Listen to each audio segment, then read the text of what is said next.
Boa noite a todos. Sejam muito bem-vindos à solenidade de abertura do primeiro Conjure Congresso Jurídico Integrado de Toledo, uma realização da Ordem dos Advogados do Brasil, Subseção Toledo, e da Escola Superior de Advocacia ESA Paraná, com imprescindível apoio da OAB Paraná e dos cursos de Direito da FAG, da Universidade Paranaense Unipar, da PUC Campus Toledo, Universidade Estadual do Oeste do Paraná, UniOeste Campus de Marechal Cândido Rondon e do mestrado em Direito da Univel. Esse congresso nasce do ideal de proporcionar um espaço de reflexão, construção e fortalecimento do conhecimento jurídico, unindo estudantes, advogados, professores, magistrados, representantes institucionais e demais autoridades. Um evento que visa fomentar o diálogo entre a academia e a prática, pautado por valores como ética, cidadania, responsabilidade social e compromisso com a democracia. Já fazem parte da nossa mesa de honra o presidente da OAB Paraná e palestrante desta noite, doutor Luiz Fernando Pereira, o doutor Fabiano Bordignon, presidente da OAB Subseção Toledo e anfitrião do nosso congresso. Também faz parte da nossa mesa doutor Éder Fabrílio Rosa, secretário-geral adjunto da OAB Paraná, doutora Maíra Fonseca, diretora da Escola Superior da Advocacia da OAB Paraná, ESA Paraná, doutor Robertson Neri Costa, presidente do Comitê de Eventos Científicos da ESA Paraná, doutora Animere Dulaba, conselheira estadual da OAB Paraná, e doutor Ayrton Martins Molina, ex-presidente e ex-conselheiro da OAB. Agradecemos também as demais autoridades que se fazem presente nessa noite. A gente quer agradecer em nome da OAB de Toledo e a todos que se fazem presente, presidentes das OABs, OAB Subseção de Palotina, doutora Vera Lúcia de Souza Duim, presidente da OAB Subseção de Assis Chateaubriand, doutor Jeffrey Geraldo Amaral, presidente da OAB Subseção de Marechal Cândido Rondon, doutor Leandro Marcondes da Silva. Agradecemos também a presença da vice-presidente da Subseção de Toledo e coordenadora executiva do Conjure, Silvia Matei, Solange da Silva, ex-presidente da Subseção de Toledo e ex-conselheira estadual, diretores da Subseção de Toledo, Eduardo Hoffmann, Jaqueline Santos, Charles Schneider, Carlos Binsfeld, delegado da Caixa, Robson Salwad, diretor de prerrogativas, Thaís Coelho, diretora da Jovem Advocacia, Adir Luiz Colombo, ex-presidente da OAB Subseção Toledo, Flávio Furlan, ex-presidente da Subseção de Toledo e ex-conselheiro estadual, Vinícius Meneghetti, tesoureiro e da Subseção de Maringá da OAB. Também queremos agradecer a nossa intérprete de Libras, que nos acompanha nessa noite também. E pedimos, em nome da ESA e da OAB, a todos que tirarem suas fotos, postar nas suas redes sociais, marcar tanto a OAB Toledo como a ESA Paraná. Para dar início à cerimônia, convidamos para que, em sinal e respeito de civismo, se coloquem em pé para a execução do hino nacional brasileiro. A interpretação do hino nacional brasileiro será feita de forma especial pelo advogado da nossa subseção, Gabriel Cruz, no violoncelo, e Isabel da Rosa Cruz Burteit, no violino.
Agradecemos ao Gabriel Cruz, advogado da subseção Toledo, e a Isabel Rocha da Cruz Bortete pela apresentação do nosso hino.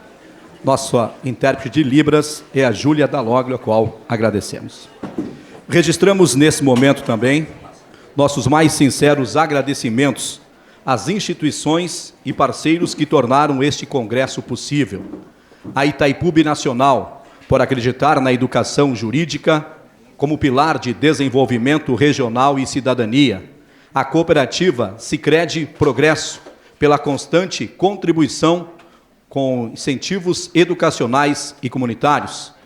A PUC Toledo, pela cessão do auditório e parceria institucional. Dr. Ricardo Lopes, diretor da PUC Campus Toledo.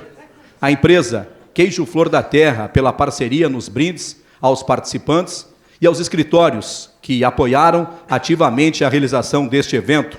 Os escritórios Balbinotti, Otto e Zene Advocacia, Bandeira Advogados Associados, Bogo Advocacia e Consultoria, Canã e Poleto Advocacia, Chiodi Minicut e Liter Correspondente, Costa Sanches e Sauad Advogados Associados, Fantin e Pasquale Advogados Associados, Fonsat Advogados Associados, Furlan Sociedade de Advogados, Giolo, Abege e Macurim Rota e Fiel, Jackson Wagner Direito do Agronegócio e Bancário, Queiroz Advogados Associados, Silva, Rabá e Merlo Advogados Associados, Siqueira, Rocha e Schneider Advogados Associados, Vitor Vart Advogados.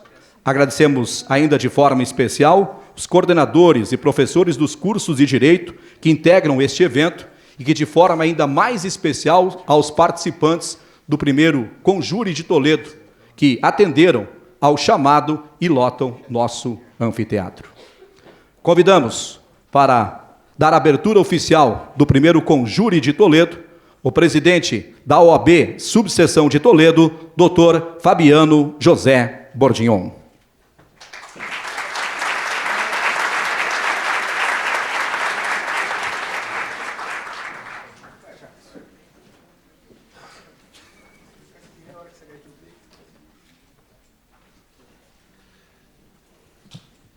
Antes de iniciar minha fala, eu queria agradecer a presença da presidente Silvia Massaro, de Cascavel, que muito nos honra. E cadê o Pedro de Maringá? Pedro Henrique? Ah, está ali. Oh, meu Deus do céu. Está aqui na frente, desculpa.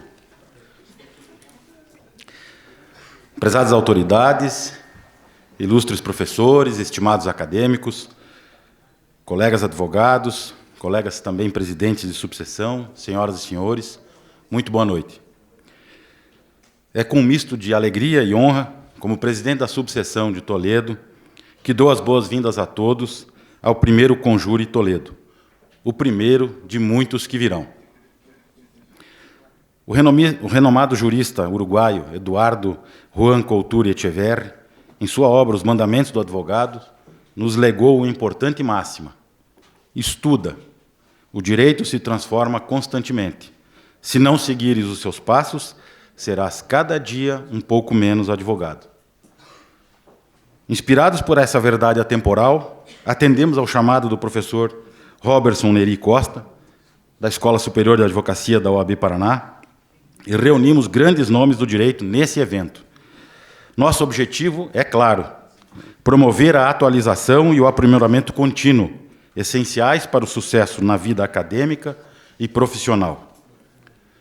E para tornar esse encontro possível, contamos com o apoio inestimável das diretorias da seccional, aqui representada na figura do nosso presidente, Dr. Luiz Fernando Casagrande Pereira, do secretário-geral adjunto, Dr. Éder Fabrílio Rosa, a quem devoto penhorado voto de agradecimento, a doutora Maíra Silva Marques, diretora também da ESA.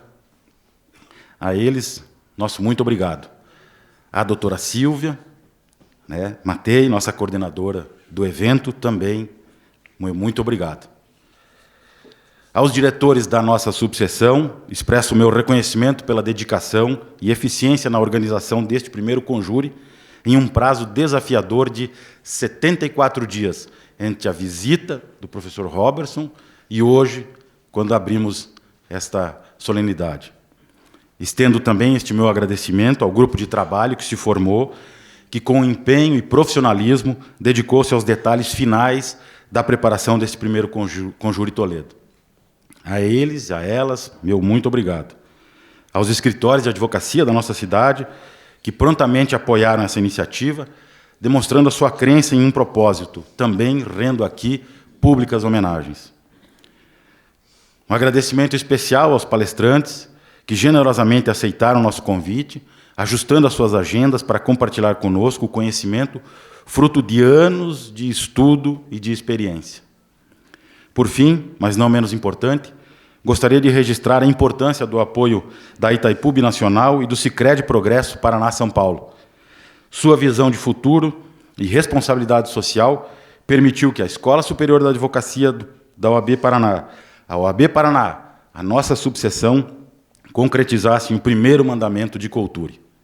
Desejo a todos um excelente conjure.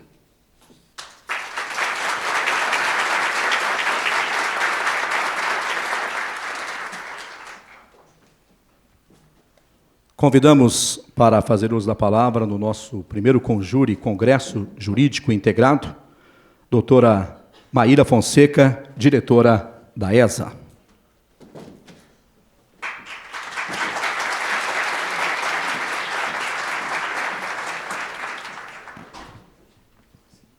Boa noite, pessoal.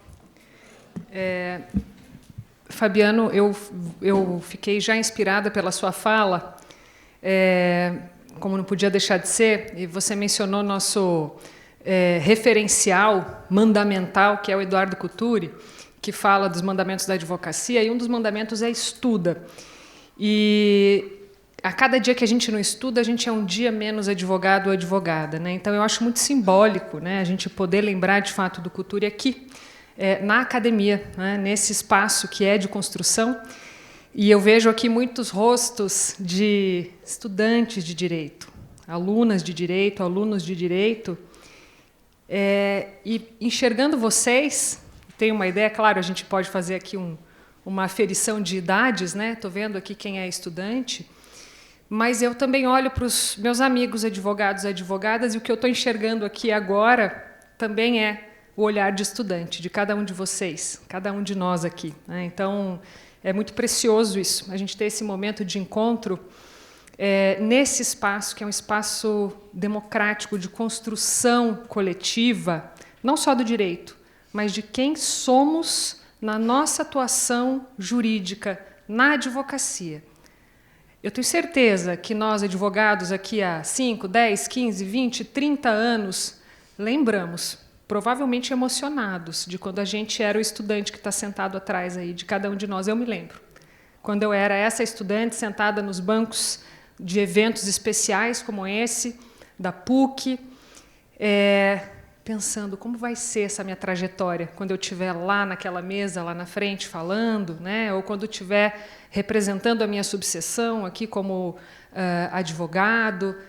E esse dia chega. Agora, o que é muito mágico é que vocês possam perceber a beleza desse momento. Vocês, estudantes, que vocês vão carregar essa experiência de hoje na batalha da advocacia de amanhã, na dor da advocacia de depois de amanhã, na vitória da advocacia do outro dia. Então, tenham em mente que aqui a gente está numa egrégora jurídica muito especial, muito preciosa, muito rica, e que se realiza naturalmente por uma conjunção de forças, e a advocacia é sempre mais forte assim, pela união de forças.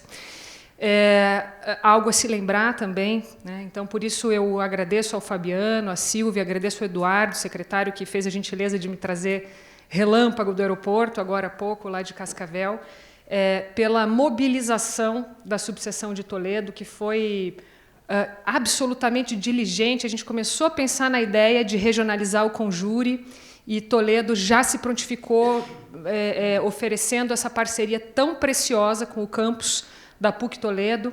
Então, também agradeço a PUC Toledo. Agradeço os coordenadores de curso que estão aqui, que trouxeram seus alunos, que estão também trazendo o espírito estudantil, né, fomentando esse espírito estudantil nesse espaço de construção, que também é da advocacia. Agradeço os patrocinadores, muitos escritórios de advocacia engajados. E quero só brevemente falar sobre o conjure. Então, o que é isso, né, que está acontecendo aqui? O que é esse conjure? Né? Por que isso é tão especial? E vejam, de onde vem essa força que conseguiu já unir nessa primeira experiência regionalizada de conjure um número tão grande de pessoas, nomes tão brilhantes, que trouxe a Toledo o nosso presidente da seccional, o presidente Pereira, presidentes de outras subseções, estou vendo aqui o Leandro, a Silvia, o Pedro. Porque o conjure, de fato, ele já tem um espírito acadêmico, um espírito de muita força, que nasce em Maringá, há 15 anos, mais ou menos, e o presidente Molina me contava que, por iniciativa do César Moreno, portanto, também nasce já histórico o conjure, e o conjure, então, carrega uma inteligência de eventos jurídicos por todo esse período, e a gente tem o privilégio de contar aqui na elaboração, na organização, na coordenação desse evento, com uma das mentes que cresceu também como acadêmico, como professor, como advogado, que é vivendo o conjure, que é o Roberson. Roberson, quero te fazer um agradecimento muito especial, pessoal, pela sua parceria, pela sua dedicação lindíssima à advocacia, aos alunos de direito e a essa entidade que é o conjure. O Roberson está desde o início do ano já conversando com todos os envolvidos para que a gente pudesse fazer acontecer o conjure, e o conjure então tem acontecido em Maringá ao longo de todos esses anos e já chegou a reunir, gente, um público de mais de 2.500 pessoas em uma das edições, e a gente então decidiu nessa atual gestão expandir o conjure para as outras regiões do estado. Então essa é a primeira edição regionalizada do conjure, a gente vai rodar o estado inteiro com o conjure em outras subseções, enfim, então estejam atentos aí aos próximos calendários. Esse é um evento que reúne, então, o universo acadêmico, a advocacia, grandes nomes do direito. Amanhã o evento vai acontecer o dia inteiro, depois de amanhã também. Durante o dia vai ser na subseção. À tarde a gente tem um momento muito importante, que é um momento científico do conjure. A gente teve a submissão de 56 artigos de alta qualidade. A gente teve a submissão de 60 painéis. O evento está publicando uma obra coletiva preciosíssima, com quase 30 artigos, inclusive de mestrandos, doutorandos. Quero parabenizar todos os envolvidos que produziram, escreveram e estão contribuindo tão preciosamente para que esse seja, de fato, mais um evento marcante. A ESA fica orgulhosa de estar envolvida nessa iniciativa de regionalização do conjure. A Escola Superior de Advocacia é a escola da advocacia, e é uma escola que tem portas abertas aos estudantes de direito. Portanto, entrem no site da ESA Paraná, vejam tudo que tem ali ofertado. Só esse ano a gente já está ofertando mais de 100 novos cursos. Além daqueles que já estão disponíveis na plataforma, temos mais cerca de 100 em fase de elaboração.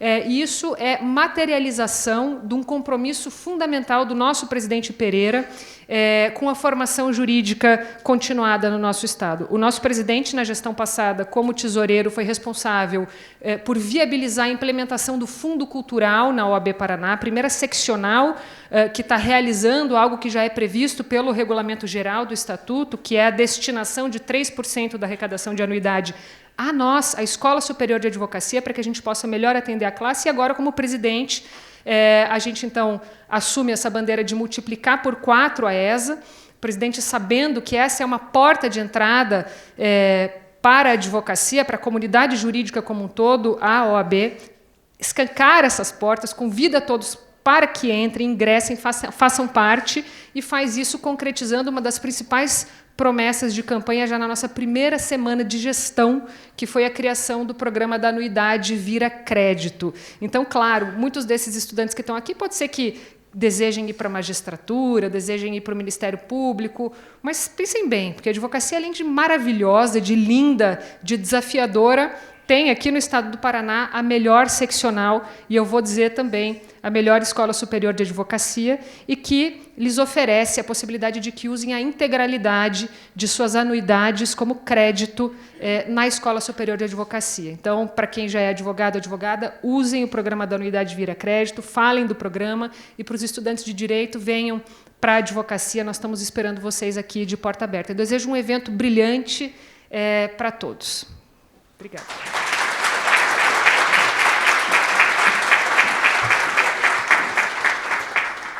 Convidamos, nesse momento, o diretor de operações da Sicredi Progresso Paraná São Paulo, o senhor Cleiton Fernando Pérez, para fazer uso da palavra. Cleiton, que está há 17 anos atuando no Sicredi e há 8 anos no cargo de diretor de operações.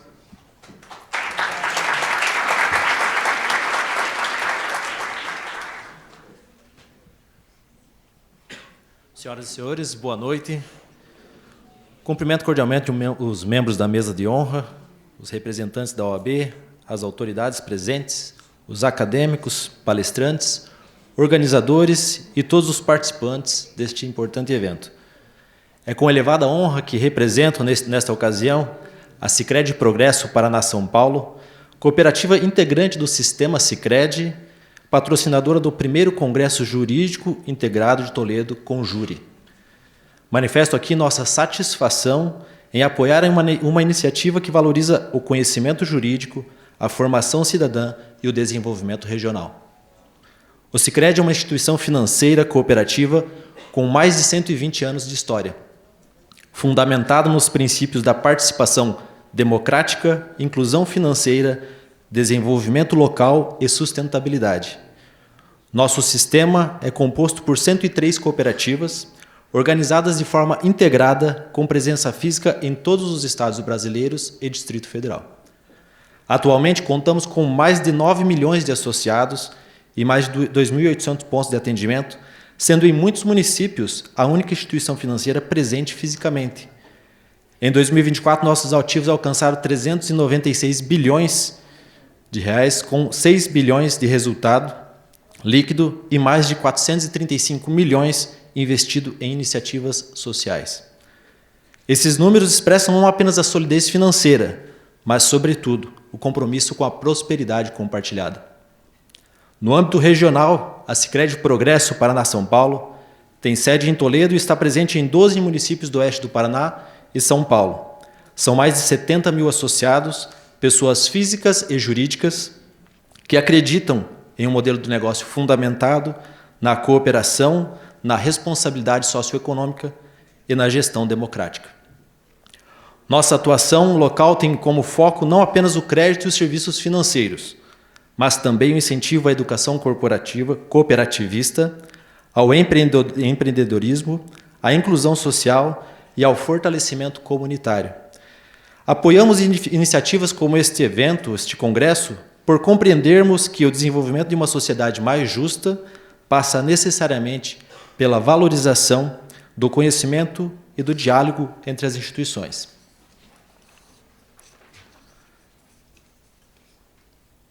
O direito e o cooperativismo compartilham valores essenciais: ética, equidade, solidariedade e compromisso com o bem comum. Ao promover reflexões sobre os desafios contemporâneos da justiça, como a proteção de prerrogativas, o acesso à informação, a sustentabilidade, a equidade de gênero e a inovação no judiciário, o Conjure reafirma o papel do direito como ferramenta de transformação social.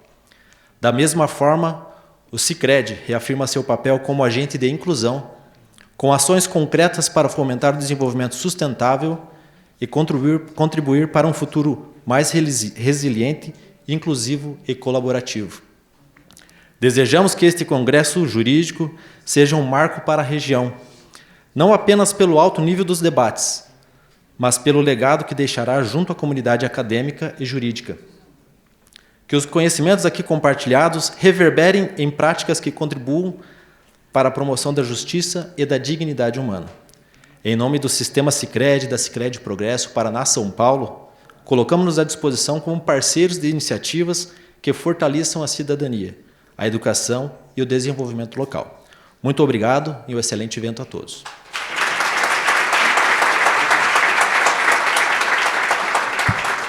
Agradecemos Sicredi Progresso, os patrocinadores oficiais do nosso evento, a Itaipu Nacional, também uma das patrocinadoras oficial deste evento, que manifesta seus votos de pleno êxito ao primeiro Conjure, Congresso Jurídico Integrado de Toledo, expressa seu agradecimento pela oportunidade de contribuir com uma iniciativa que valoriza o conhecimento jurídico, o diálogo institucional e o desenvolvimento regional.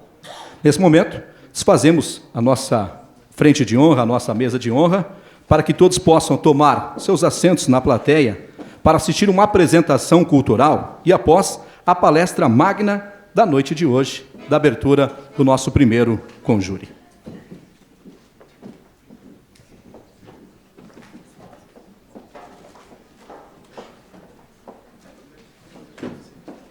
Agradecemos mais uma vez a presença dos presidentes das OABs de Maringá, Palotina, Assis Chateaubriand e Cascavel, que nos prestigiam neste momento. Seguindo a nossa programação, temos a honra de apresentar uma atração cultural especialmente preparada para este momento do evento. Convidamos para apreciarem a apresentação musical do grupo Resenha dos IPs, que é composta pelos integrantes Dr. Luiz Fernando Montini, juiz de direito da comarca de Palotina, também pelo advogado da OAB Toledo, Gabriel Henrique Garcia, e acompanhado do Jean Panasson, que nos prestam muito bem uma apresentação na noite de hoje, doutor. Muito boa noite a todos. Jackson, quero dizer em primeiro lugar que é uma alegria, né, receber esse convite da Silvia, que partiu de você também, né, para poder tocar para esse auditório tão bonito. Gabriel à minha direita e o Jean aqui à minha esquerda, dois campeões paranaenses de gaita piano. E eu vou só fingir que toco no meio dos dois aqui. São realmente dois grandes gaiteiros. E o Gabriel participa comigo da Resenha dos IPs. E é um grupo que nós temos em Palotina de músicos que tocamos em eventos beneficentes com finalidades filantrópicas. Tocamos recentemente em favor do Asilo dos Idosos de Palotina e também já do OPECAM. E eu peço a gentileza aos senhores, caso assim lhes aprouver, que entrem no Instagram agora e sigam Resenha do IP para depois poder assistir mais vídeos nossos, tá bom? É um privilégio estar aqui com vocês. E como dizemos, né, Gabriel? Delegaita. Delegaita. Acho que eu vou desligar aqui para ele não... Peraí, deixa eu só descobrir onde é que desliga aqui.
E, claro,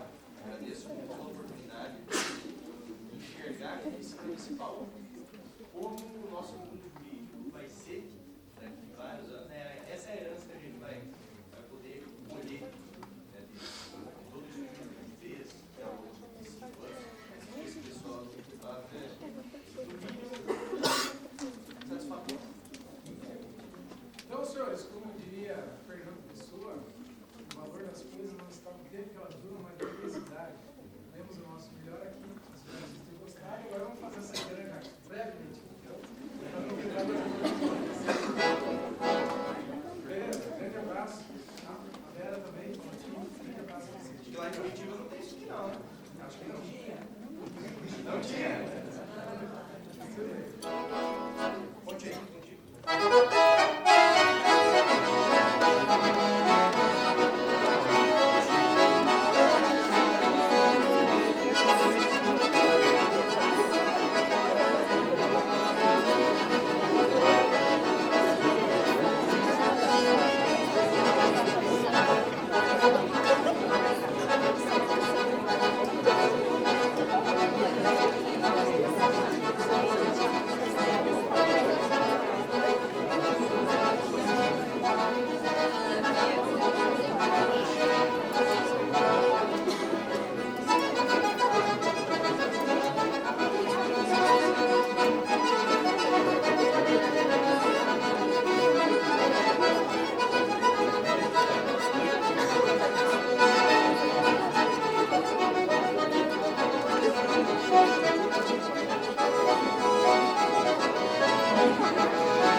Para o aplauso de vocês, resenha do IP.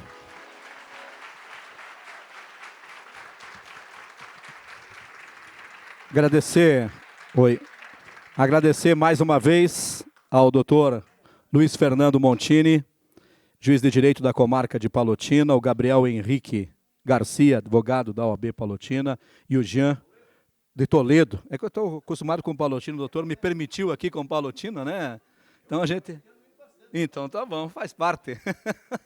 Agradecemos essa apresentação. Para quem não era gaúcho, né? Eu que sou de Laranjeiras do Sul, aqui no Paraná, você gosta muito de uma música gauchesca. É com imensa satisfação que passamos agora à palestra magna da noite, que abordará o tema A OAB e os 40 anos da redemocratização, que será proferida pelo Dr. Luiz Fernando Casagrande Pereira, presidente da OAB Paraná. Convido o advogado Robson Salwad, diretor de prerrogativas da nossa OAB, subseção Toledo, para a leitura e apresentação do nosso palestrante.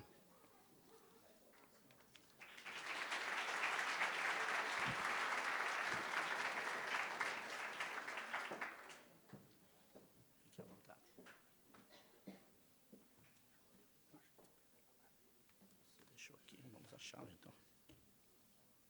Você tem certeza que você me deixou? Sim, senhor. Estava aqui em cima.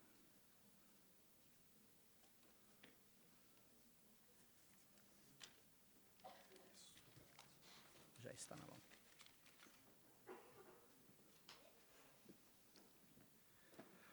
Boa noite a todos e a todas. Passo então a apresentação do currículo do Dr. Luiz Fernando Casagrande Pereira. Sócio fundador do Vernalha Pereira Advogados, doutor e mestre em Direito Processual Civil pela Universidade Federal do Paraná. É autor e ainda de inúmeros artigos, cursos e palestras na área do Direito Processual Civil e no Direito Empresarial. Compõe o Conselho Científico de diversas revistas jurídicas. Presidente da Academia Brasileira de Direito Eleitoral, ABRADEP. Atualmente, presidente da Ordem dos Advogados do Brasil, seccional do Paraná. Com vocês, Dr. Luiz Fernando Casagrande Pereira.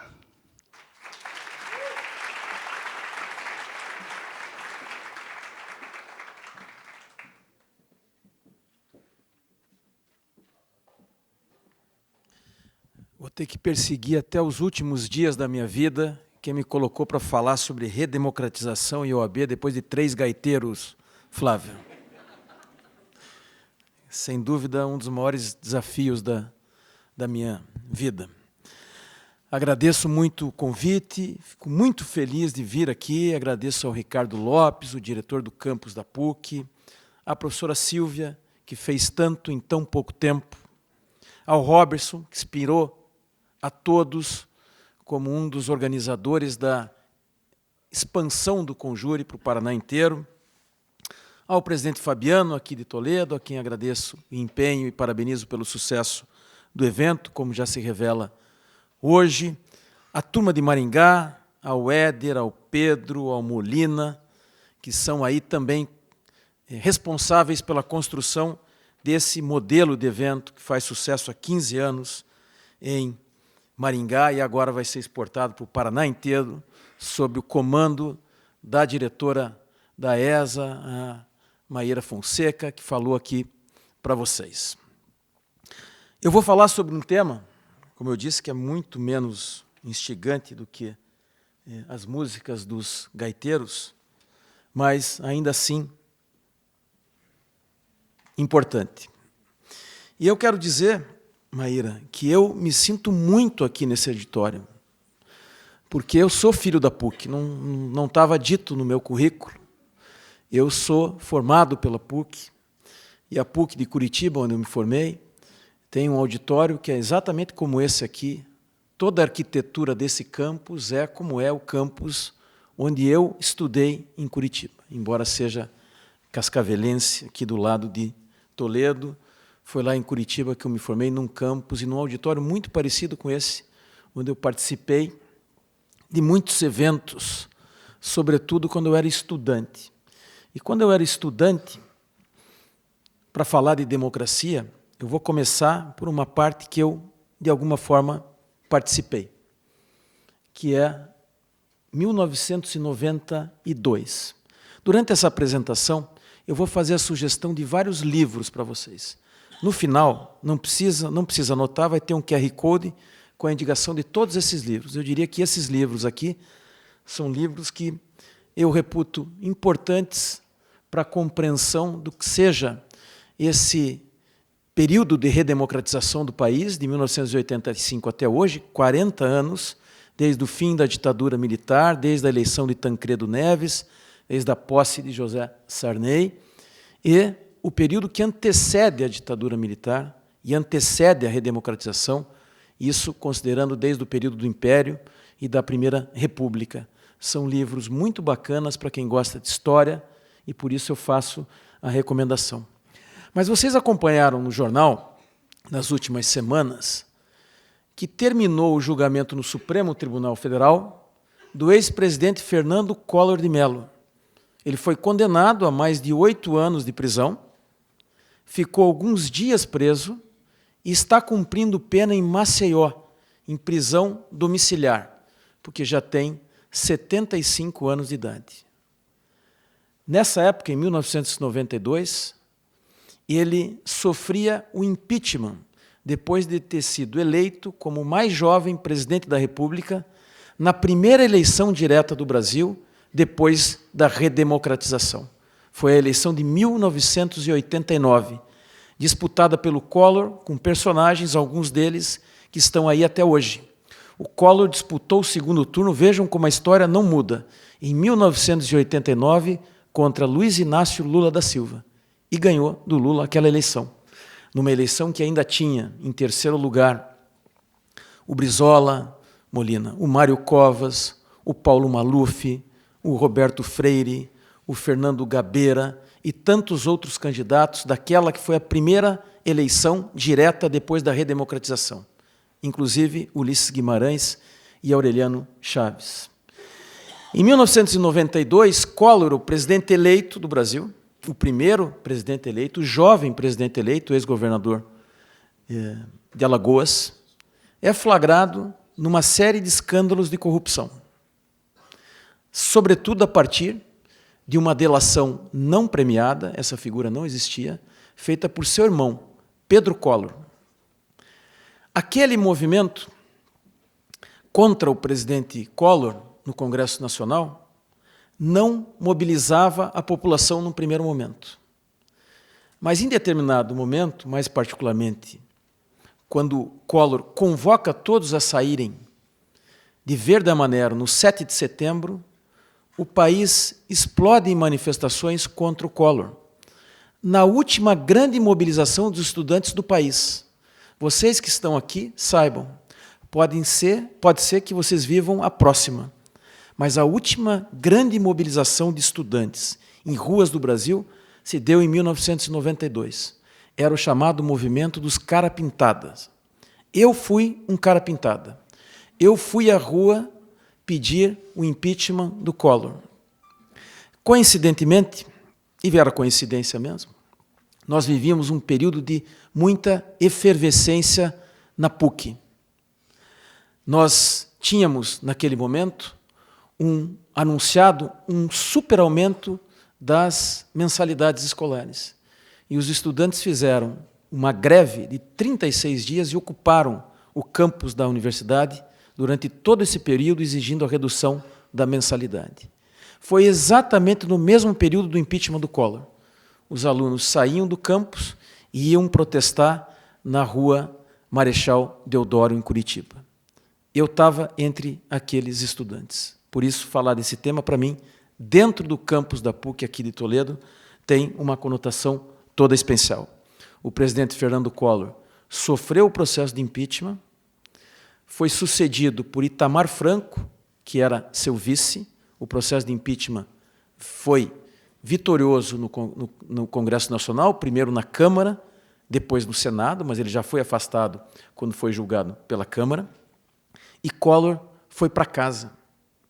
Anos depois voltou eleito, perdeu uma eleição para governador, voltou eleito senador, se reelegeu senador, disputou mais outras 2 eleições como governador e perdeu, e agora está cumprindo pena em prisão domiciliar em Maceió.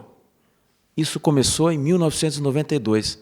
Nós estamos em 2025 e o personagem do impeachment termina numa sinistra posição de condenado à prisão por corrupção. Não essa corrupção que levou ao impeachment. Essa corrupção que levou ao impeachment, no Supremo, mereceu o julgamento de improcedência da ação penal. O Collor foi absolvido. Anos depois, Collor, senador, e na presidência da República, Lula, Collor indica um diretor da Transpetro, uma subsidiária da Petrobras, e comete, segundo o Supremo Tribunal Federal, atos de corrupção que o levaram à prisão. Vejam só, ironia do destino. Collor derrota Lula em 89 com o discurso da moralidade. É cassado por corrupção, volta e no governo Lula é flagrado novamente e hoje cumpre pena em Maceió. 1992, o melhor livro sobre o tema é Notícias do Planalto, do Mário Sérgio Conte. Esse livro é uma delícia de ser livro. A Imprensa e Fernando Collor. Para onde é que eu aponto aqui? Tá, deu. Bom, nós tivemos uma década de democracia turbulenta. Depois do Collor, nós tivemos o mandato do Itamar Franco, e o Itamar Franco foi o responsável pelo plano real. Nós acabamos com a inflação no país, o ministro da Economia dele era o Recupero, mas caiu numa gravação, o Molina lembra disso, assumiu o Fernando Henrique, e o Fernando Henrique acabou sendo eleito presidente da República, e nós passamos 8 anos sem grandes turbulências com o Fernando Henrique Cardoso, que está vivo, morando em São Paulo, com mais de 90 anos. Outro personagem vivo dessa história. Agora, vamos voltar um pouco no tempo. Saí de 1992, a gente vai voltar, mas vamos para a época do Império e da Primeira República. 2 livros de um maringaense, do Laurentino Gomes, 1822, a independência, e 1889, a proclamação da República. Depois da independência, durante toda a fase do Império, durante toda a fase do Império, de Dom Pedro I e Dom Pedro II, o Brasil viveu um período de escassa democracia. Nós tínhamos uma monarquia não constitucional nos modelos das monarquias que temos hoje. Havia basicamente 2 partidos, o liberal e o conservador, os Saquaremas e os Luzias, que se alternavam no parlamento, num parlamento de competência esvaziada, em eleições absolutamente fraudadas durante todo o período do Império. Nos mais diversos moldes de fraude, as eleições não eram disputadas a sério e mandavam no país primeiro Dom Pedro I, depois Dom Pedro II, que foi derrubado no golpe, como dizem os monarquistas, da proclamação da República. E ali começa o Brasil República, com o Marechal Deodoro, que não foi eleito, e que não terminou o mandato. Já sofreu o primeiro impeachment, não foi propriamente um processo de impeachment, mas o primeiro presidente do Brasil não termina o mandato. É substituído pelo seu vice na crise da Constituinte, Floriano Peixoto. E Floriano Peixoto, então, conclui o primeiro mandato presidencial e começam as eleições diretas no Brasil. Em 1991, começam as eleições diretas no Brasil com o primeiro presidente eleito na história, um cara chamado Prudente de Moraes. Foi o primeiro que recebeu os votos dos brasileiros para ser presidente da República. Só que as eleições também eram integralmente fraudadas. Fraudadas do início ao fim. Ninguém podia ganhar a eleição obtendo a maioria dos votos populares. Se fraudava no processo de votação, se fraudava no processo de apuração. Tem um livro sobre o tema, que não está citado aí, que é Coronelismo, Inchada e Voto, do ex-ministro do Supremo, Vitor Nunes Leal. Um clássico sobre a fragilidade da democracia na Primeira República. Todos aqueles presidentes eleitos na Primeira República, Rodrigues Alves, Delfim Moreira, que foi vice, Rodrigues Alves se elegeu, depois voltou, morreu antes de assumir, assumiu Delfim Moreira. O Rui Barbosa disputou 2 eleições, em eleições fraudadas, e perdeu a eleição. Foram se elegendo através de eleições fraudadas, até que chegou no ano em que a OAB foi criada, 1930.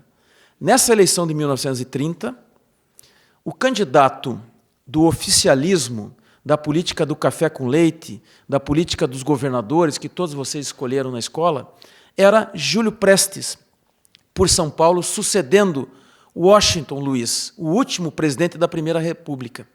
Júlio Prestes, escolhido pela política dos governadores, disputou a eleição com Getúlio Vargas, que tinha sido algumas vezes governador, tinha sido uma vez governador do Rio Grande do Sul.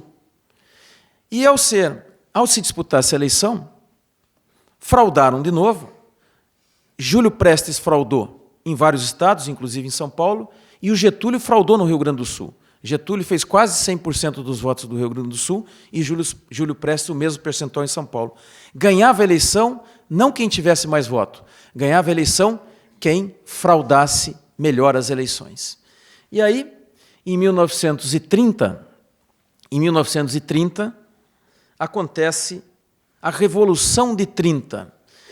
Em 1930, Getúlio e alguns outros inconformados com a fraude do resultado eleitoral vão ao Rio de Janeiro, para fazer curta uma história longa, que é a Revolução de 30, tomam o poder e Getúlio passa a exercer a presidência da República num mandato que durou, ao fim, 15 anos seguidos.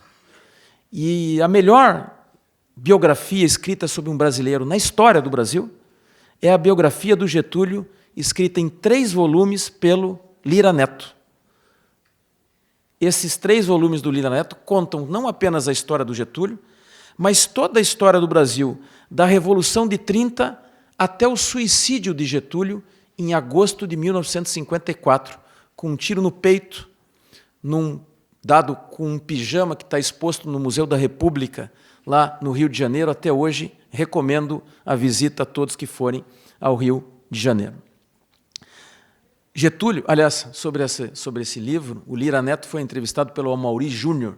Eu acho que vocês não devem conhecer, mas é um colunista social que nunca acompanhou política nem nada. E o Amaury Júnior começou a fazer umas perguntas para o Lira Neto, aquelas perguntas de colunista social. E daí você acha importante o Getúlio Vargas? Ele falou, eu acho, né? Eu fiquei 6 anos para escrever 3 volumes, eu acho que ele é uma figura importante. Que importante, que bom. E no final ele falou assim, vem cá, me diga uma coisa, o suicídio dele está em qual volume, hein? Aí o Lira Neto falou, está no último, né? Porque daí ele morre e acaba a história do Getúlio. Foi a pior entrevista já feita por alguém com o Lira Neto, com certeza absoluta.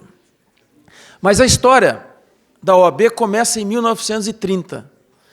Foi o Getúlio que criou a Ordem dos Advogados do Brasil, por intermédio de um decreto. Entregou para a Ordem 2 tarefas: fazer a inscrição dos advogados e cuidar da disciplina.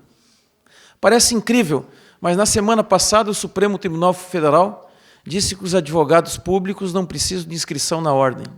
Vejam como no Brasil as coisas vão e voltam, como o Supremo já tinha dispensado os defensores públicos de inscrição. É um enorme avanço para o Brasil.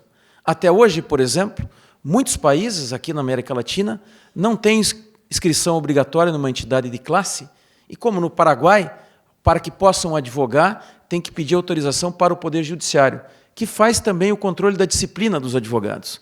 Então, é Getúlio que entrega a Ordem dos Advogados do Brasil, que nasce de uma costela do Instituto dos Advogados Brasileiros, do IAB, que vai estar em Curitiba agora com a atual presidente Rita, para empossar os novos integrantes do IAB do Paraná, Molina. E aí, a partir daí, a Ordem dos Advogados do Brasil passa a existir como sociedade civil, como entidade da sociedade civil, mas não com os contornos que tem hoje. Só em 1946, eu já chego lá, a Ordem dos Advogados do Brasil ganha assento na Constituição e passa a ter, por seu regulamento, outras obrigações, para além daquelas originais, que dizem e conversam mais de perto com as finalidades dos outros conselhos de classe, como dos contadores, dos dentistas e dos médicos. A partir da década de 40, é que a OAB assume um papel mais relevante, embora a OAB tenha se voltado contra Getúlio em 1937 em diante. Porque Getúlio Vargas, que fez a Revolução para restabelecer a verdade eleitoral e por isso criou o Código Eleitoral de 1932, que inclusive entregou o direito de voto às mulheres pela primeira vez no Brasil. As mulheres só votam desde 1932 por obra de Getúlio, através do Código Eleitoral, feito por Assis Brasil, que com ele disputou eleições no Rio Grande do Sul. E nesse livro do Lira Neto, diferentemente da biografia anterior que eu tinha lido, mostra como Getúlio também fraudava as eleições. Inclusive para Borges de Medeiros, o grande caudilho da época, que uma vez não se reelegeu, Getúlio estava na comissão eleitoral, chegou para dar o resultado para Borges de Medeiros que ele tinha perdido a eleição. O Borges de Medeiros disse assim, veio me dar a notícia da minha vitória. Getúlio, constrangido, fez a volta, foi lá, fraudou e anunciou a reeleição de Borges de Medeiros. Esse Getúlio que fez a Revolução de 30 depois, para que houvesse lisura no processo eleitoral. Em 32, ele entrega o direito de voto às mulheres e cria a justiça eleitoral no Brasil, que é onde se decide se a eleição foi disputada de forma limpa ou não. Até hoje se entrega ao Poder Judiciário a justiça especializada, que foi quem, agora, recentemente, o Tribunal Superior Eleitoral reconheceu que Bolsonaro, pelos movimentos que fez, ficou inelegível por 8 anos. Certo ou errado é a justiça especializada que aqui no Brasil define quem pode ser candidato, quem depois assume o mandato e quem eventualmente fica inelegível. Isso tudo aconteceu por Getúlio. Mas Getúlio, em 1937, dá um golpe, um autogolpe, e se instala no poder como ditador, de 1937 a 1945. E a OAB que ele havia criado para fazer inscrição e disciplina se volta contra Getúlio e pede o restabelecimento da democracia, brigando contra o regime ditatorial de 1937 a 1945, até a queda de Getúlio Vargas, que comandou o Estado Novo, que foi de 1937 a 1945, com prisões, tortura, censura, tudo que a gente viveu depois, 20 anos mais para frente, Getúlio nos mostrou no período do Estado Novo, numa ditadura braba vivida aqui no Brasil. Depois nós tivemos um pequeno interregno democrático. Getúlio é derrubado pelos militares, obrigado a renunciar, e nós temos de volta aí eleição para presidente da República. Veja como a democracia brasileira é uma democracia recente. As eleições da Primeira República não contam. Aquelas eleições parlamentaristas, do Brasil parlamentarista monárquico, de Dom Pedro I e Dom Pedro II, também não contam. A primeira eleição séria para presidente da República, e foi séria mesmo, foi a eleição na sucessão do Getúlio, com Eurico Gaspar Dutra derrotando o brigadeiro Eduardo Gomes, depois da queda do Getúlio em 1945.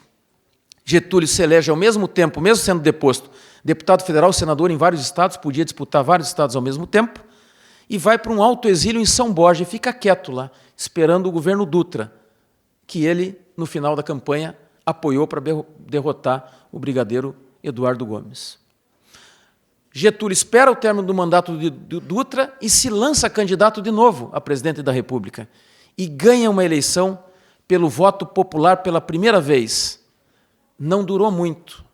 Atacado por Carlos Lacerda, sobretudo depois que Carlos Lacerda foi vítima de uma tentativa de homicídio e depois se descobriu que Gregório Fortunato, o segurança de Getúlio, estava envolvido naquilo. Getúlio, pressionado a renunciar, dá um tiro no peito no dia... Foge o dia de agosto, mas foi em agosto de 1954, com aquele pijama que está até hoje no Palácio do Catete, onde morava o presidente da República. Getúlio se dá um tiro no peito, se suicida, assume o vice de Getúlio, Café Filho, de quem Bento Munhoz da Rocha Neto, aqui do Paraná, foi ministro.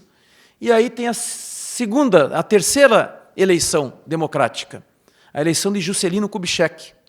Só que havia os inconformados com a eleição de Juscelino, e muitos diziam que Juscelino não podia tomar posse. E a OAB se pronuncia pela necessidade de tomar posse Juscelino Kubitschek, eleito democraticamente, ainda que houvesse uma discussão sobre o quórum daquela eleição. A Ordem dos Advogados do Brasil, de novo em defesa da democracia e da posse do legitimamente eleito. Café Filho pede licença, assume o presidente da Câmara, um cara chamado Carlos Luz, e Carlos Luz era instrumento do golpe para impedir a posse de Juscelino. E aí um catarinense chamado Nereu Ramos dá o golpe dentro do golpe, assume e garante a posse de Juscelino Kubitschek. Juscelino Kubitschek, então eleito presidente da República, com Jango de vice, vai até o final do mandato, e na disputa seguinte, o último presidente que se elegeu de forma democrática no Brasil, antes da ditadura militar, um cara chamado Jânio Quadros. Mais ou menos a idade que o Collor se elegeu depois. Aliás, e muitos de vocês sabem, Jânio Quadros renunciou 9 meses depois de assumir a presidência da República. E entra em cena uma outra disputa, já arrumando para o final da minha fala, que evidentemente vai ser muito menos divertida que a dos gaiteiros.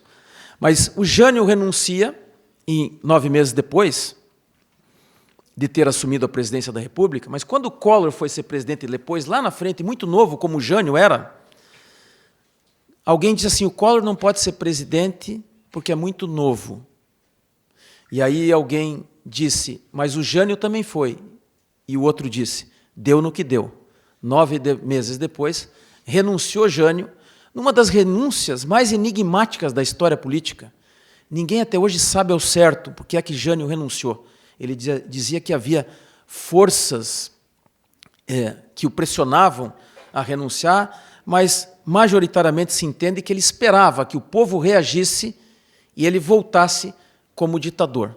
Ninguém deu a menor bola para o Jânio, e aí ficou a disputa para saber quem seria o presidente da República. O presidente da República era um cara chamado João Goulart, o Jango. O Jango estava em viagem para a China, e nós ficamos aqui discutindo, no Brasil, a impossibilidade da posse do Jango, que era considerado muito esquerdista pelos militares. E com isso, começou uma campanha, outra vez, da OAB, junto, inclusive, com Leonel Brizola, que foi a campanha da legalidade, para que Jango viesse, voltasse, assumisse como vice-presidente, como presidente, diante da renúncia do presidente da República. Mas não deu certo, fez-se um arranjo, e Jango voltou, mas votou na condição de presidente, mas num país parlamentarista. E o Brasil foi parlamentarista naquele período para que Jango não assumisse. Nós tivemos vários primeiros ministros naquele período da presidência do Jango. Um deles, Tancredo Neves, de quem nós vamos falar em seguida. Jango, embora tivesse voltado como presidente sem os poderes do executivo, que estava entregue ao primeiro-ministro, depois levado à presidência da República em razão de um plebiscito feito em 1963, em que o povo disse, vocês querem o parlamentarismo ou o presidencialismo? Plebiscito repetido depois em 93. E o povo disse, nós queremos o presidencialismo. Jango assume então como presidente da República, mas não dura nada. Em 1964, os militares do general Mourão, não esse que está no Senado, mas o que veio de Minas, tomam o poder no Brasil, à força, derrubam João Goulart e assumem o poder, o que duraria 21 anos, começando com Castelo Branco. A Ordem dos Advogados do Brasil apoiou o regime militar ou apoiou a democracia? A Ordem dos Advogados do Brasil apoiou o golpe militar de 64, para o espanto de alguns que não conhecem essa história. A Ordem dos Advogados do Brasil apoiou o golpe de 64, apoiou a ida dos militares ao poder. Eu li, curioso que sou, as atas do Conselho Federal, Molina, logo depois do golpe. E o Conselho Federal deliberou diversas vezes que o golpe era a forma de livrar o país do comunismo, e por isso merecia o apoio da Ordem dos Advogados do Brasil.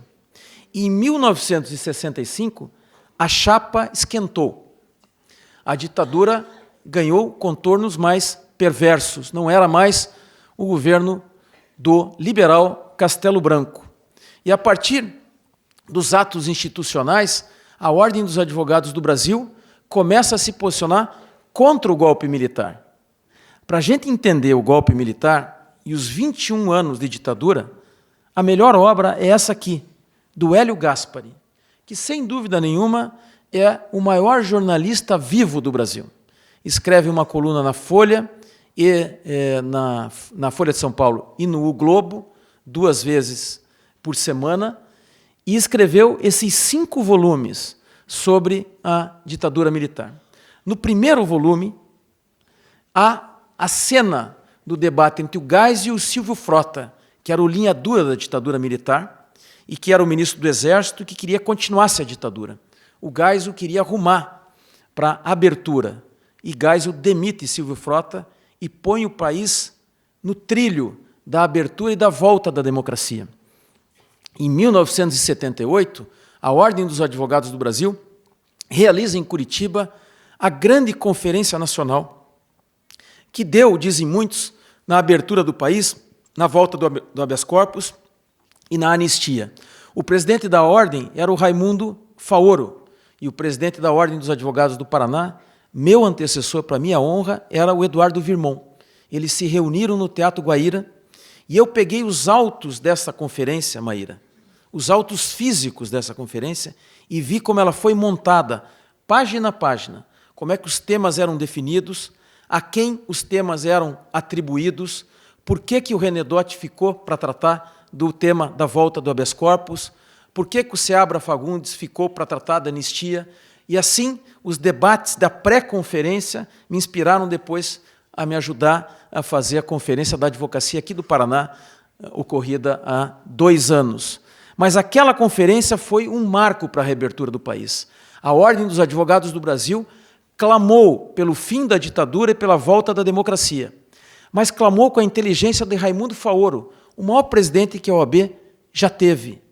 Uma figura espetacular, uma capacidade não apenas de liderar a ordem, como de articulação política que foi fundamental. Ao mesmo tempo em que ele batia na ditadura militar, ele conversava e dialogava com Ernesto Geisel, o então presidente militar penúltimo de plantão. E Raimundo Faoro, vejam só, fazer um parênteses aqui, Molina, dá nome a uma medalha que a OAB entrega a figuras que mereçam receber a medalha com o nome de Raimundo Faoro. E o Conselho Federal escolhe por sua diretoria quem vai recebê-la. E entregou para muita gente que não merecia. O último a receber essa medalha foi o ex-presidente José Sarney. Eu era ainda estudante, como vocês são, e acompanhava, no final da vida de Raimundo Faoro, os artigos semanais que ele escrevia na revista Isto É. Não havia vítima maior de Raimundo Faoro do que José Sarney, super criticado pelo ex-presidente da Ordem. Anos depois, ele vira a medalha e a Ordem dos Advogados do Brasil, o Conselho Federal, tem a coragem de entregar para José Sarney a medalha Raimundo Faoro. Ficam aqui os meus protestos e o meu desagravo ao saudoso Raimundo Faoro. Sucedido por Seabra Fagundes, outro grande nome do direito. E naquele momento, ainda não se sabia para que lado ia o país, se mesmo para a abertura, como queria Geisel, ou os partidários de Silvio Frota. E foi a OAB que recebeu uma das bombas, carta-bombas, enviadas pelos militares que queriam o conflito das bombas para reacender o endurecimento do regime. Essa bomba foi dirigida ao Seabra Fagundes, mas foi aberta pela secretária da OAB, que faleceu ao explodir aquela bomba enviada por militares, como depois ficou revelado. A Ordem dos Advogados do Brasil era a vítima preferencial dos que queriam endurecer a ditadura no Brasil. Mas perderam. Rumamos para a abertura, a volta do habeas corpus, a anistia em 1979. Tivemos o último presidente militar, João Batista Figueiredo, cujo vice era Aureliano Chaves, que disputou a eleição de 89. E aí, então, nós tivemos uma encruzilhada, outra vez com protagonismo enorme da Ordem dos Advogados do Brasil. O processo das diretas já. Foi a Ordem dos Advogados do Brasil, a entidade da sociedade civil, que liderou o movimento de rua no Brasil inteiro, que clamava por eleições diretas, a volta das eleições diretas. A emenda Dante de Oliveira, que era um deputado federal do Mato Grosso, que apresentou a emenda por eleições diretas. E o Brasil inteiro foi às ruas, todo mundo dizendo, quero votar para presidente. Ironia do destino, há alguns anos, e nós vamos repetir essa campanha, a OAB do Paraná clamou por eleições diretas no Conselho Federal da Ordem dos Advogados do Brasil. Eu sou, para a maior honra da minha vida, presidente da Ordem dos Advogados aqui do Paraná, eleito pelo voto dos advogados e das advogadas paranaenses. O presidente do Conselho Federal, não. É eleito mais ou menos pelo mesmo teor de democracia que orienta as eleições da Confederação Brasileira de Futebol, a CBF, ou seja, baixíssimo teor de democracia. Primeiro, dentro do partido governista, a Arena, havia 2 candidatos, um já falecido, o Andreasa, que era o preferido do João Batista Figueiredo, e um que está vivo até hoje, que é Paulo Maluf, que também acabou preso, cumprindo pena, prisão domiciliar em sua casa em São Paulo. O Paulo Maluf derrota o Andreasa na disputa interna, com a ajuda de quem? Como está revelada essa ajuda na biografia recente de Tancredo Neves. O próprio Tancredo Neves, já explico isso, na disputa interna da Arena, ajuda o Paulo Maluf a ganhar porque sabia que era mais fácil derrotá-lo na disputa seguinte. E foi isso que aconteceu. Paulo Maluf vira o candidato e, como não era o preferido da maioria, racha o partido governista, nasce o PFL com lideranças como Marco Maciel, que depois viria a ser vice-presidente da República, e aí com essa racha do partido governista, Tancredo Neves, com José Sarney de vice, disputa a eleição no colégio eleitoral e ganha a eleição no Brasil. E ao ganhar a eleição há 40 anos, nós marcamos a volta da democracia no país. Por isso o título, 40 anos de redemocratização. Tivemos várias matérias sobre isso recentemente, e o que marca a volta da democracia é a eleição do Tancredo Neves no colégio eleitoral, de forma indireta, mas o primeiro civil eleito. Quis o destino que Tancredo não chegasse nem a tomar posse. Ficou doente, teve uma diverticulite lá em Brasília, e a doença foi progredindo, e ele morreu antes de tomar posse. Eu dei uma entrevista hoje aqui para a Gazeta de Toledo e o jornalista me perguntou, mas morreu ou foi assassinado? Tem uma visão conspiratória ou não que diz que Tancredo teria sido assassinado porque ele tinha um projeto muito importante de ajuda da população carente no Brasil e, portanto, não teriam deixado ele assumir a presidência da República. Eu, particularmente, não acredito nisso, como não acredito nas outras visões conspiratórias que fazem com que se imagine que Juscelino não morreu no acidente de carro, mas foi assassinado, e Jango também teria sido assassinado ao mesmo tempo que Carlos Lacerda pelo regime militar, como está num belo livro do Heitor Coni, que conta essas possibilidades da história. Outros livros indicados também sobre o golpe, a OAB e o golpe de 1964. E vejam que depois, né, nós tivemos, terminando, nesses 40 anos, o Sarney termina o mandato, era um mandato para ser de 6 anos, o Congresso reduziu para 5 anos, e daí depois nós tivemos a primeira eleição direta para presidente da República e voltamos no começo da fala, 1989, a eleição de Collor de Mello, que cumpre pena em Maceió. Collor ganha, sofre o impeachment, assume o Itamar Franco, Fernando Henrique de ministro da Fazenda. Fernando Henrique disputa a eleição contra quem? Contra Lula, ganha a eleição de Lula, fica presidente da República, aprova uma emenda constitucional em 1997 para que ele pudesse disputar a própria reeleição, que não estava autorizada pela Constituição, muitas suspeitas de compra do Congresso Nacional, inclusive pelo seu ministro das Comunicações, falecido Sérgio Mota, aprova a emenda constitucional, disputa a reeleição contra quem? Contra Lula de novo. Disputa a reeleição contra Lula, se elege, termina o mandato, e aí lança José Serra, ainda vivo em São Paulo, embora tenha perdido a última eleição para deputado federal. Serra perde para quem? Para Lula. 2002, Lula ganha a eleição, se reelege em 2006, lança Dilma em 2010, que se reelege em 2014, e aí sofre o impeachment. Em 40 anos, 2 impeachments. Sofre o impeachment, assume Michel Temer, que foi preso. Michel Temer, que foi preso, mas foi solto. Michel Temer foi preso depois de ser presidente da República, termina o mandato, não sob muita ameaça da Procuradoria-Geral da República, queria seu afastamento. Na época, a PGR com Janot na Procuradoria-Geral. O Congresso Nacional, por 2 ocasiões, rejeita o afastamento de Temer, e Temer também quase sofre a cassação do seu mandato pelo Tribunal Superior Eleitoral. Ficou sob ameaça o mandato inteiro. Termina o mandato, e aí, quem é que disputa a eleição de 2018? Novamente Lula, embora preso e inelegível, substituído por Haddad, que perde a eleição para Bolsonaro. Bolsonaro, então, disputa a reeleição e perde a eleição para quem? Para Lula. O mesmo que, em 1989, perdeu o segundo turno para Fernando Collor de Mello, que cumpre pena em Maceió, condenado por corrupção no segundo governo Lula, que ele apoiou e indicou diretores da Transpetro. Petro. Vejam que essa história da redemocratização, ela não é tão fácil assim no Brasil. Chegamos nos dias de hoje.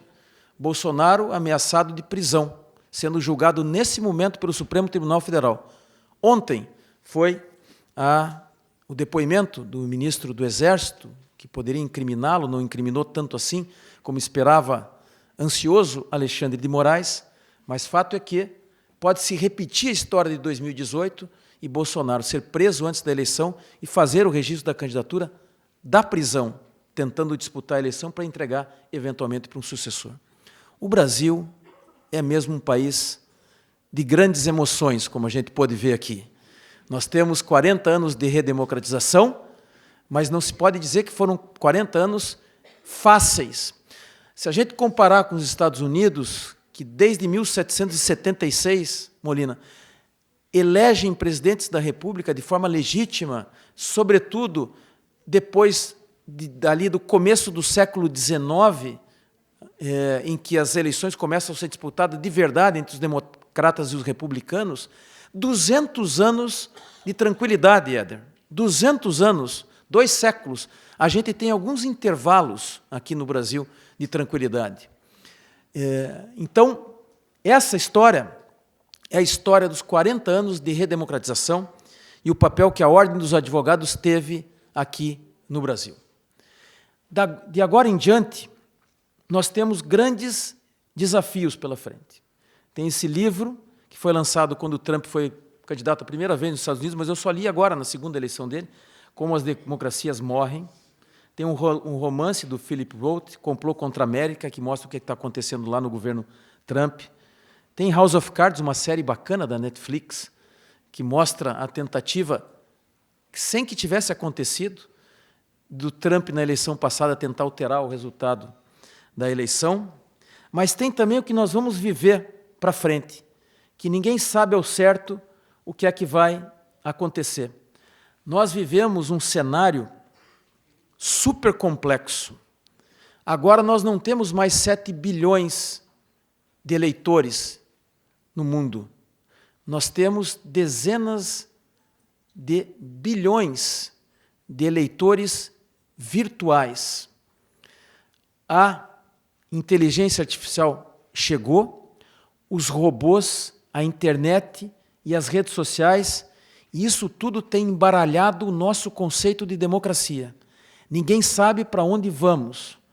Esse livro, Os Engenheiros do Caos, do Giuliano da Empoli, mostra como as redes sociais são capazes de manipular os resultados eleitorais.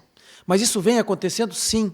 Aconteceu na Itália com o Movimento 5 Estrelas, aconteceu no Brexit, aconteceu em alguma medida aqui no Brasil, e agora aconteceu numa eleição na Romênia.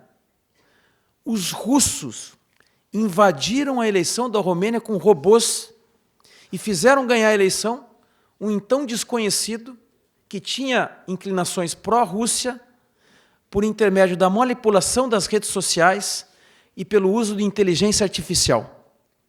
A eleição foi anulada pela Corte Constitucional da Romênia e agora, em nova eleição, sem a influência russa, ganhou o candidato que estava na frente nas pesquisas antes da manipulação feita pelos russos. O que aconteceu na Romênia é o risco que nós vamos ter daqui para frente. Ninguém sabe o que vai ser da democracia em tempo de redes sociais mais inteligência artificial.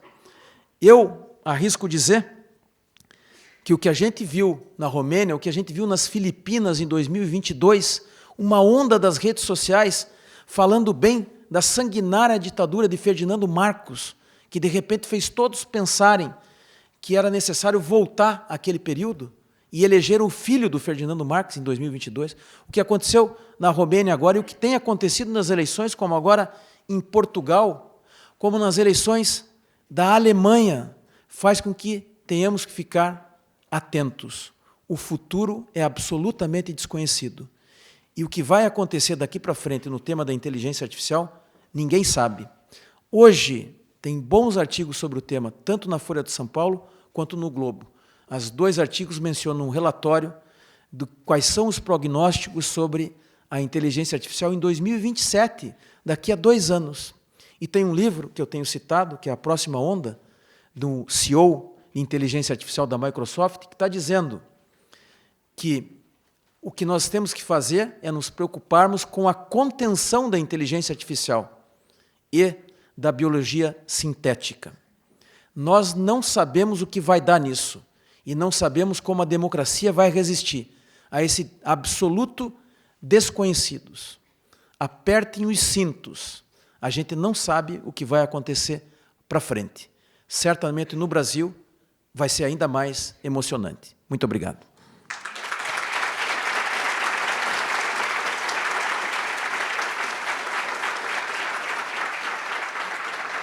Guarda aí, doutor. Agradecemos aí ao doutor Luiz Fernando Casagrande Pereira por sua brilhante exposição, pelo compromisso com a valorização institucional da advocacia e da cidadania. Convido a coordenadora do primeiro Conjure, o senhor me permite quebrar o protocolo? Claro. Aquela que eu amo noite e dia, a Silvia Matei, para se dirigir até o palco e formalizar a entrega de uma lembrança ao doutor Luiz Fernando Casagrande Pereira. Vai lá na frente. Vai lá na frente, né? Tô bem em casa, né? Não, ainda não.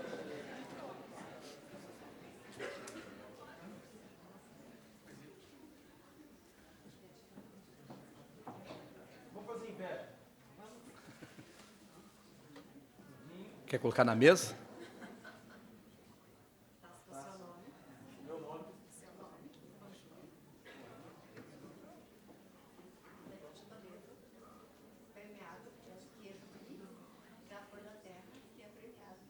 Olha, fica a dica, papai. Já fui 2 vezes, não teve isso.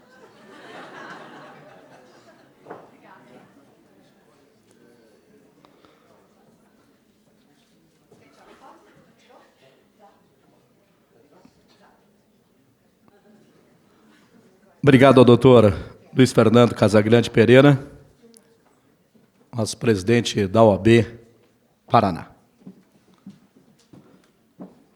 E já peço para a Silvia continuar aqui com a gente, prometo, mas vou falar de novo, a qual amo noite e dia, né? Para mais um momento especial desta noite, é com enorme satisfação que está aqui com a gente a doutora Silvia Matei, que irá conduzir o lançamento oficial do livro do primeiro Conjure, Congresso Jurídico de Toledo.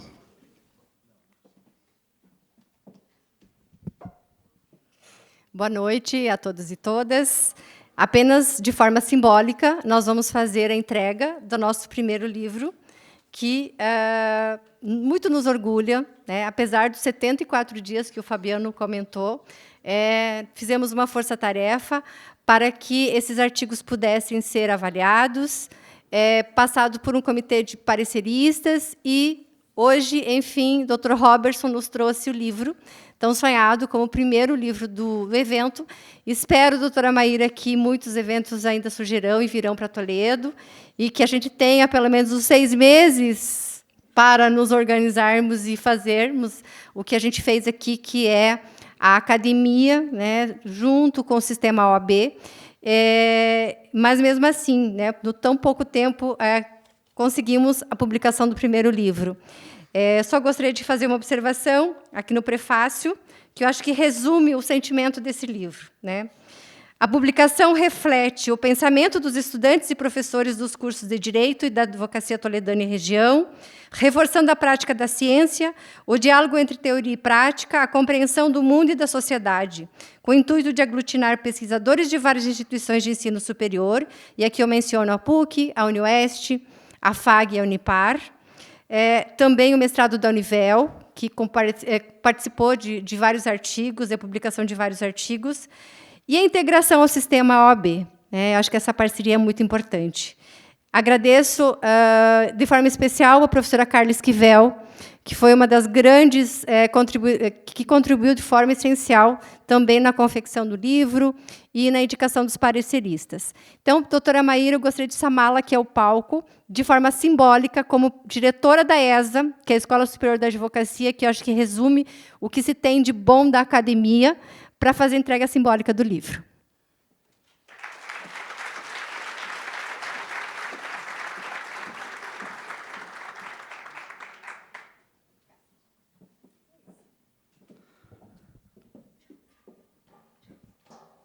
Agradecemos imensamente a presença de todos nesse cerimonial de abertura. Esse momento marca não apenas o início de um evento acadêmico, mas o fortalecimento de uma rede de saberes jurídicos que une gerações e promove a excelência do direito em nossa região.